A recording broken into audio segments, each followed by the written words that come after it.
நெய் போட்டுடலாம். நெய் நல்லா சூடாயிடுச்சு. ஜீரகம் போட்டுடலாம். ஜீரக ரைஸ்க்கு கொஞ்சம் ஜீரகம் அதிகமாக இருக்கும். இப்போ வாங்க நம்ம சர்வ் பண்ணலாம். தரக்கு ஜீரக ரைஸ் और ராஜ்மா காம்பினேஷன் சூப்பர். கண்டிப்பாக ட்ரை பண்ணுங்க.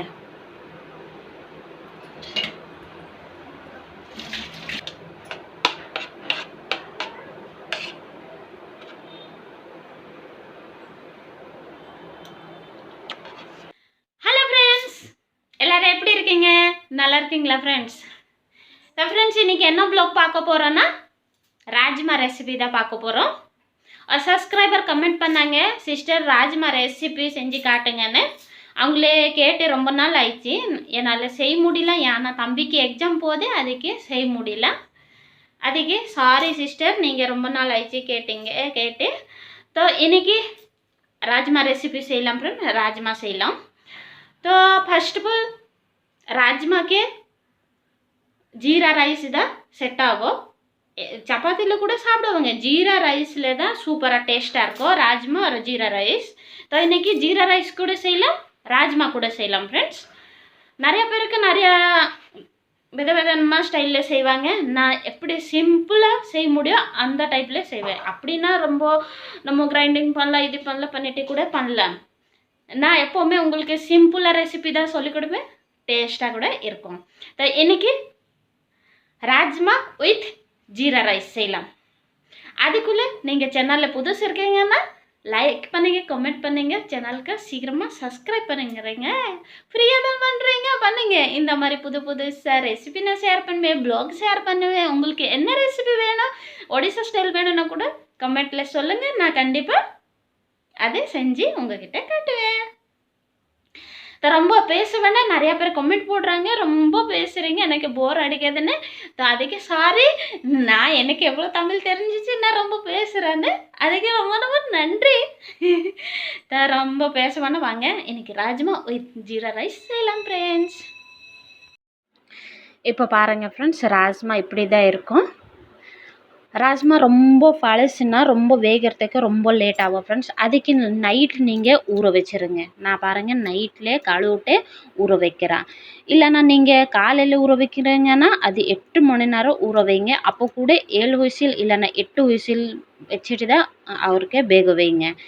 இப்போ நான் ஊற வச்சிட்டேன் நைட். இப்போ பாருங்கள் காலையில் ராஜ்மா கலரெல்லாம் நல்லா சேஞ்ச் ஆயிடுச்சு, நல்லா ஊறிச்சு.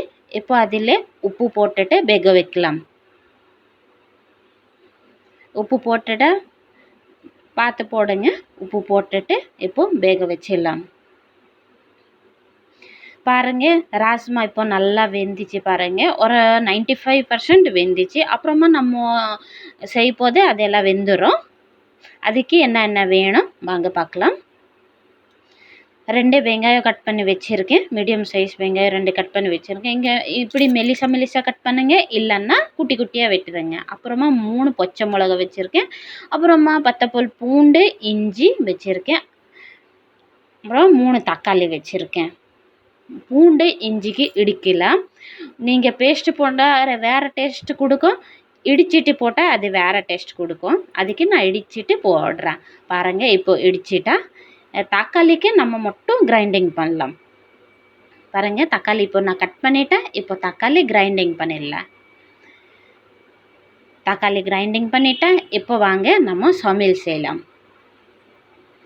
கடாய் வச்சுட்டா கடாய் நல்லா சூடாயிடுச்சு. நான் மஸ்டர்ட் ஆயிலில் செய்கிறேன். ஏன்னா ஃப்ரெண்ட்ஸ் மஸ்டர்ட் ஆயில் எதுக்கு செய்கிறேன்னா அது கொஞ்சம் டாபா ஸ்டைல் ஃப்ளேவர் கொடுக்கும். அதுக்கு மஸ்டர்ட். நீங்கள் என்ன சாப்பிட்றீங்க அதில் நீங்கள் செய்யுங்க. எண்ணெய் நல்லா சூடாயிடுச்சுன்னா ஜீரகம் 1 டீஸ்பூன், அப்புறமா பச்சை மிளகா போட்டு வதக்கலாம். அப்புறமா கண்டிப்பாக பெருங்காயம் தூள் போடுங்க, டைஜஸ்ட்க்கு நல்லது, அது போடுங்க நல்லது. அப்புறமா போட்டுட்டு கொஞ்சம் வதக்கிட்டு வெங்காயம் போட்டுடலாம். வெங்காயம் போட்டுட்டு கொஞ்சம் நேரம் வதக்கி விட்டுடலாம். வெங்காயம் கொஞ்சம் ரொம்ப வதக்க வேண்டாம். ஒரு கண்ணாடி மாதிரி ஆயிடுச்சுன்னா அதில் இடித்து வச்சுருக்கோம் பூண்டுன்னா இஞ்சி ஒரு பூண்டு அதை போட்டுடலாம். அதை போட்டுட்டு கொஞ்சம் நேரம் வதக்கலாம், பச்சை வாசனை பொறுத்து. இப்போது எல்லாம் வதக்கிச்சு. இப்போ அதில் நம்ம தக்காளி பேஸ்ட் போட்டுடலாம். தக்காளி பேஸ்ட் போட்டுட்டு, தக்காளி போட்டோன்னா என்ன போடலாம், உப்பு போட்டுடலாம். உப்பு போட்டோன்னா சீக்கிரமாக தக்காளி வெந்துடும். இப்போ உப்பு போட்டுட்டு கொஞ்ச நேரம் வதக்கிடலாம். மசாலா எவ்வளோ வதக்குவீங்க அவ்வளோ நல்ல டேஸ்ட்டு வரும். இப்போ அதில் மசாலா போடலாம். மஞ்சத்தூள் 1/4 டீஸ்பூன், சில்லி பவுடர் 2 டீஸ்பூன். காரம் பார்த்து நீங்கள் போடுங்க, ஏன்னா நாங்கள் சில்லி பவுடர் கூட யூஸ் பண்ணுங்க. ஜீரகத்தூள் 1/4 டீஸ்பூன், தனியாத்தூள் 1 டீஸ்பூன் நான் போடுறேன். நீங்கள் ராஜ்மா பார்த்து 2 டீஸ்பூன் கூட போடுங்க. அப்புறமா 1 டீஸ்பூன் மிளகுத்தூள் போடலாம். போட்டுட்டு கொஞ்ச நேரம் வதக்கலாம். மசாலா பாருங்கள் ரொம்ப ட்ரை ஆயிடுச்சு. அதுக்கு 1/4 டம்ளர் தண்ணி ஊற்றி மசாலா நல்லா வேக வச்சிடலாம். இப்போ பாருங்கள் ஃப்ரெண்ட்ஸ், எண்ணெய் எல்லாம் நல்லா பிரிஞ்சு வந்திருக்கு. நம்ம மசாலா ரெடி ஆயிடுச்சு. இப்போது நம்ம வேக வச்சுருக்கோன்னா ராஜ்மா அதை போட்டுடலாம். அந்த ராஜ்மா தண்ணியோட போடுங்க, அதெல்லாம் வேஸ்ட் பண்ண வேண்டாம். அதில் தான் எல்லா சத்து இருக்குது. நம்ம வேக வச்சுருக்கோன்னா அதுக்கு ராஜ்மா போட்டுட்டு நல்லா மிக்ஸ் பண்ணிவிட்டு உப்பு செக் பண்ணிவிட்டு மூடி வச்சு வேக வைக்கலாம்.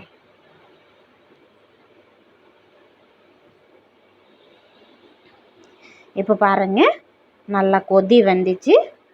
கொஞ்சம் கலக்கி விடலாம். அப்புறமா உங்கள்கிட்ட கஸ்தூரி மெத்தி இருக்குன்னா ஃப்ரெண்ட்ஸ் கண்டிப்பாக க்ரஷ் பண்ணி போடுங்க, நல்லா ஸ்மெல் வரக்காக. இல்லைன்னா அதை ஸ்கிப் பண்ணுங்க, கரம் மசாலா மட்டும் போடுங்க.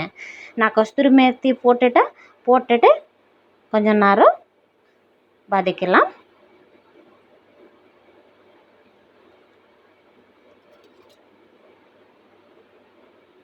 ரொம்ப எல்லாம் தண்ணி ஊற்ற வேண்டாம் ஃப்ரெண்ட்ஸ்.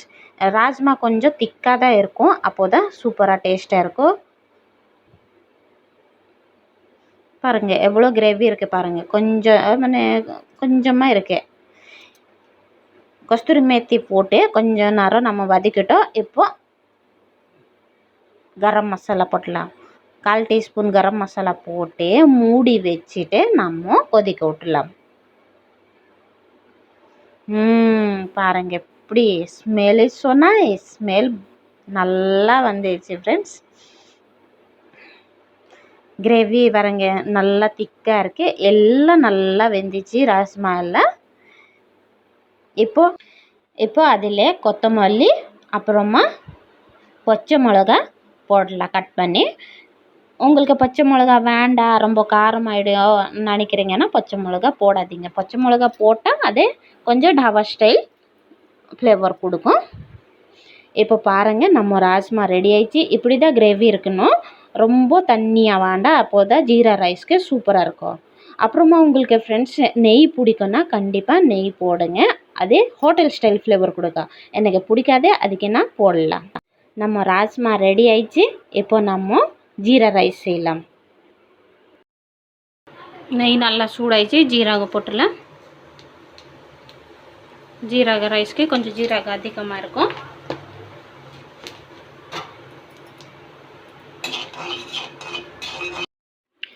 ஜீரக ரைஸ்க்கு பாஸ்மதி அரிசியில் செய்யுங்க ஃப்ரெண்ட்ஸ், சூப்பராக டேஸ்ட்டாக இருக்கும், ஸ்மெல் நல்லாயிருக்கும்.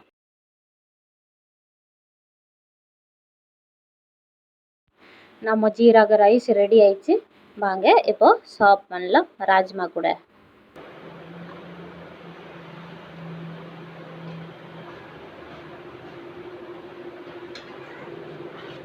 பாருங்க சூப்பராக டேஸ்ட்டாக இருக்கும். ஜீரக ரைஸ் ஒரு ராஜ்மா காம்பினேஷன் சூப்பர், கண்டிப்பாக ட்ரை பண்ணுங்கள்.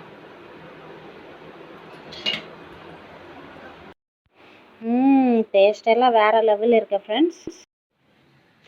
பார்த்தீங்களா ஃப்ரெண்ட்ஸ் எவ்வளோ ஈஸியாக செஞ்சு காட்டினேன், அப்படி டேஸ்ட்டாக கூட இருக்குது ஃப்ரெண்ட்ஸ். ஜீரா ரைஸில் சூப்பராக டேஸ்ட்டாக இருக்கும். ராஜ்மா எப்போவுமே ஜீரா ரைஸில் தான் நல்லாயிருக்கும் நினைக்கிறேன். மேடம் உங்களுக்கு பிடிச்சிருக்குன்னு அந்த ரெசிபி ஸ்டைல் கண்டிப்பாக ஃபேமிலி ஃப்ரெண்ட்ஸ் கிட்ட ஷேர் பண்ணுங்கள்.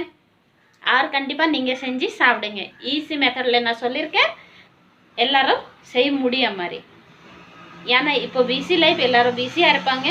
டக்குன்னு செய்ய முடியாது, கொஞ்சம் டிஃபிகல்ட் எல்லாருக்கும் இருக்கும். அதுக்கு நான் எவ்வளோ ஈஸியாக செய்ய முடியும் அந்த மாதிரி சொல்லியிருக்கேன்.